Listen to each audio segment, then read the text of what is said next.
ഇത്ര വർഷം എക്സ്പീരിയൻസ് ഉണ്ട്, എനിക്ക് ആ സർട്ടിഫിക്കറ്റ് ഉണ്ട്, എനിക്ക് ഈ സർട്ടിഫിക്കറ്റ് ഉണ്ട്. എന്നോട് പലരും അങ്ങനെ പറഞ്ഞ് ആർഗ്യുമെന്റ് ചെയ്യുന്ന കാണാം. ഒരു സർട്ടിഫിക്കറ്റ് ഉണ്ടായതുകൊണ്ടോ ഒരു 10-20 വർഷം എക്സ്പീരിയൻസ് ഉണ്ടായതുകൊണ്ടോ മാത്രം കാര്യമില്ല. ഇതൊക്കെ നല്ലതാണ്, പക്ഷെ അതുകൊണ്ട് മാത്രം കാര്യമില്ല.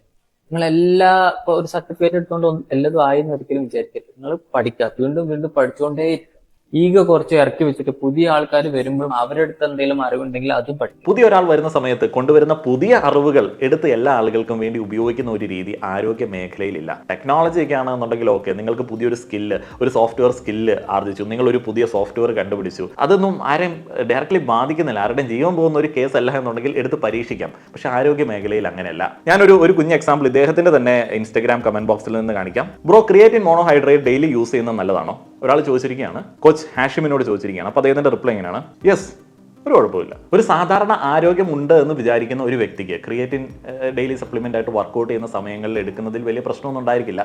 എന്നാൽ ഏതെങ്കിലുമൊക്കെ തരത്തിൽ കണ്ടുപിടിക്കാത്ത രീതിയിൽ കിഡ്നിക്കോ ലിവർ ഫംഗ്ഷനോ എന്തെങ്കിലുമൊക്കെ പ്രശ്നമുള്ള ഒരാൾക്കാണെന്നുണ്ടെങ്കിൽ അതത്ര നല്ലതല്ല. എന്നാൽ അത് കണ്ടുപിടിക്കേണ്ടത് ഒരു ടെസ്റ്റിൽ കൂടെയാണ്. ആ ഒരു ടെസ്റ്റെങ്കിലും നടത്തിയതിന് ശേഷം ചുമ്മാ അടിച്ചു ധൈര്യമായിട്ട് കഴിച്ചു എന്ന് പറയുന്നതാണ് ഒരു മര്യാദ ആ ഒരു മേഖലയിൽ നിൽക്കുന്ന സമയത്ത്. എന്നാൽ ഈ മുറി വൈദ്യൻ ആളെ കൊല്ലും എന്ന് പറയുന്ന ആ ഒരു പരിപാടി ആയതുകൊണ്ട് പുള്ളിക്ക് അതിനെക്കുറിച്ചിട്ടൊന്നും പറഞ്ഞു കൊടുക്കേണ്ട യാതൊരുവിധ കമ്മിറ്റ്മെന്റും ഇല്ല.